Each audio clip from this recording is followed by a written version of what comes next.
जय श्री कृष्ण बधाने ने जय माताजी। तो आज આપણે બનાવીશું ચીઝ પરોઠા જે મસાલાથી ભરપૂર છે અને સાથે આપણે ભરપૂર ચીઝનો બી ઉપયોગ કરીશું।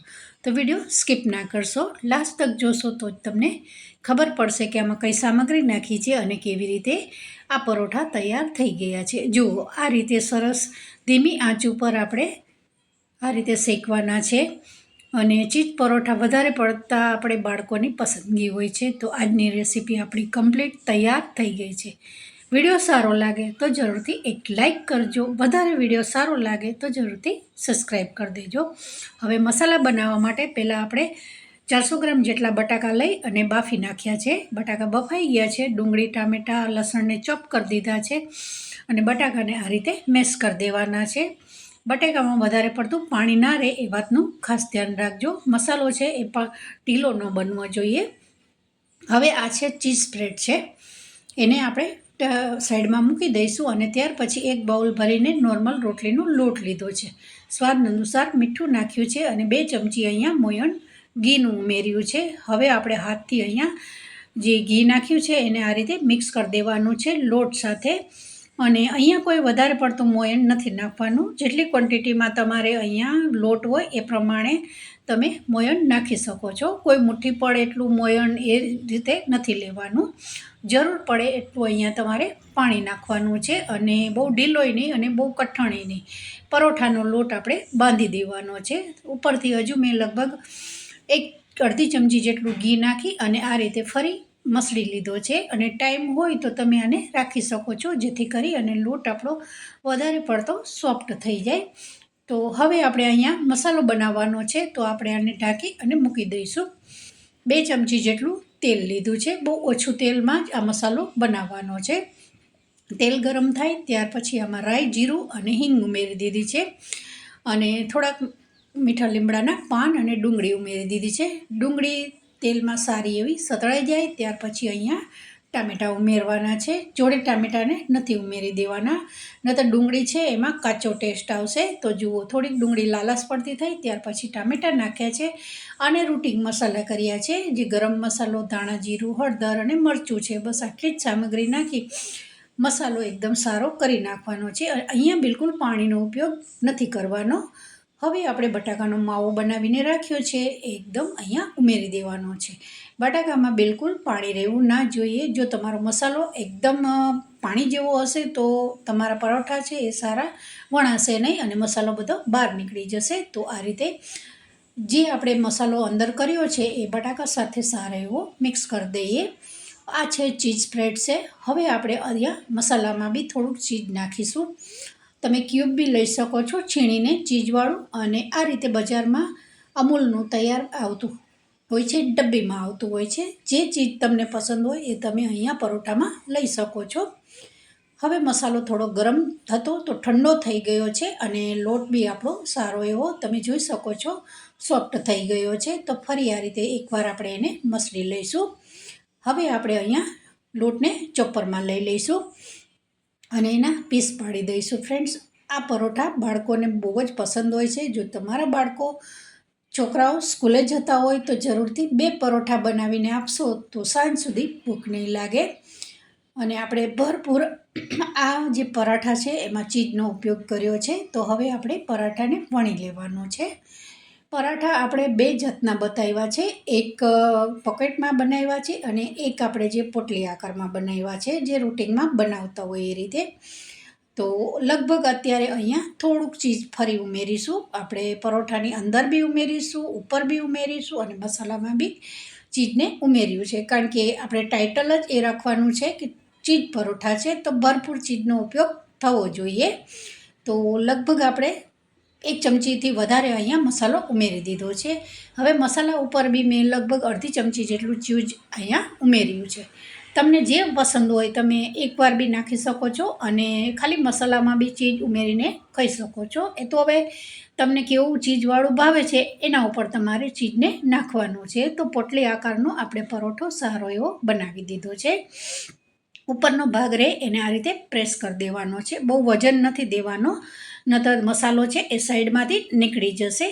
તો આ રીતે આપણે હલકા હાથે થોડો પાતળો કરી દેવાનો છે અને મસાલાને સારો એવો ફેલાવી દેવાનો છે. તો જુઓ મસાલો સારો એવો ગોલાઈમાં ફેલાવી દીધો છે. હવે આપણે અહીંયા થોડું અટામણ લેવાનું છે, કોરો લોટ લેવાનો છે અને એકદમ વેલણને હલકા હાથે મારતા જવાનું છે અને ગોલાઈમાં આપણે પરાઠાને વણી દેવાનો છે. કેટલી ક્વોન્ટિટીમાં પતલો રાખવો છે, જાડો રાખવો છે એ પ્રમાણે તમે પરોઠાને અહીંયા વણી શકો છો. તો જુઓ આ અત્યારે આપણો સારો એવો પરોઠો તૈયાર થઈ ગયો છે. હલકા હાથે જ કરવાનો છે, નતર મસાલો અને જે ચીઝ નાખ્યું છે એ બધું બહાર આવી જશે. તો જુઓ આ એક ગોલાઈમાં આપણે પોટલી આકારનો પરાઠો તૈયાર થઈ ગયો છે. હવે આપણે અહીંયા જે પોકેટ આકારનો ચોરસમાં કરવાનો છે. તો બીજો બી પરોઠો આપણે જે પહેલાં પરોઠામાં પ્રોસેસ કરી બસ એ જ અહીંયા પ્રોસેસ કરવાની છે. સારો એવો પેલા પરોઠાને વણી દેવાનો છે અને તમે જોઈ શકો છો મારો લોટ એકદમ સરસ બાંધેલો છે. લોટ સારો બાંધેલો હશે તો તમને વણવામાં બી અને જે મસાલો ભરશો ને એમાં બિલકુલ તમને નીકળી નહીં જાય અને વણતા બી સારું ફાવશે. તો અહીંયા લોટ બી સારો રાખવાનો છે અને બટાકાનો મસાલો બનાવો ત્યારે બટાકાના મસાલાની અંદર પાણીનું વધારે રહેવું જોઈએ એ વાતનું ખાસ ધ્યાન રાખજો. ફરી આની આ જ પ્રોસેસ કરી છે આપણે. ચીઝને થોડી ફેલાવી દીધી છે, સ્પ્રેડ કરી દીધી છે ચારે બાજુ.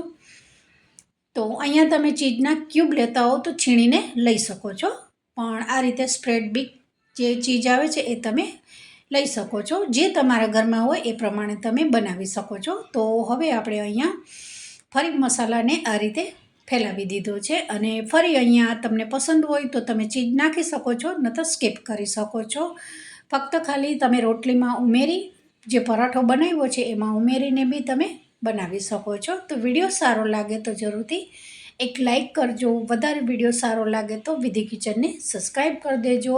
આવા નવા વિડીયો જોવા માટે મારી ચેનલને બેલાઇકનવાળું બટન છે એને જરૂરથી પ્રેસ કરજો તો મારા વિડીયોની તમને નોટિફિકેશન મળતી રહેશે. તો જુઓ આ રીતે હવે આપણે અહીંયા ચોરસ બનાવવાનો છે. તો ફોલ્ડ કરી દેવાનું છે એક સાઈડને, બીજી સાઈડે આપણે ફોલ્ડ કરી દીધું છે.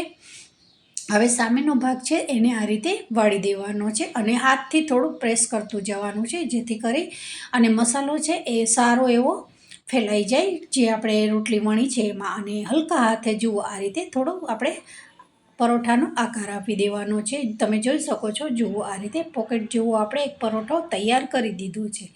હવે જેવી રીતે પહેલો પરોઠો બનાવ્યો તો એ જ રીતે આપણે હલકા હાથે ધીમે ધીમે જ અહીંયા વણવાનું છે. બહુ વધારે પડતું વજન નથી દેવાનું. જો તમે વધારે વજન દેશો તો મસાલો છે એ બિલકુલ નીકળી જશે અને જે પરાઠોનો આપણે લુક જોઈએ છીએ, જે આકાર જોઈએ છીએ એ બિલકુલ આવશે નહીં. તો આ રીતે જરૂરથી ટ્રાય કરજો અને આપણે પલટાવતું રહેવાનું. નીચે વધારે જુઓ મારા પરોઠો એક સેજ જગ્યા થઈ ગઈ છે થોડીક. તો આ રીતે તમે વણશો વજન થોડોક દેવાઈ જશે તો જે પરાઠું છે એમાંથી મસાલો નીકળવાની શરૂઆત થઈ જતી હોય છે ફ્રેન્ડ્સ. તો આ રીતે જરૂરથી ટ્રાય કરજો અને આ રીતે આપણે બનતા સુધી ચોરસ પરોઠો રહે એની કોશિશ કરવાની છે. તો આ આપણા સરસ પરોઠા ચીઝથી ભરપૂર, મસાલાથી ભરપૂર તૈયાર થઈ ગયા છે. હા, બાળકો માટે બનાવતા હો તો તમે અહીંયા તીખું ઓછું કરી શકો છો.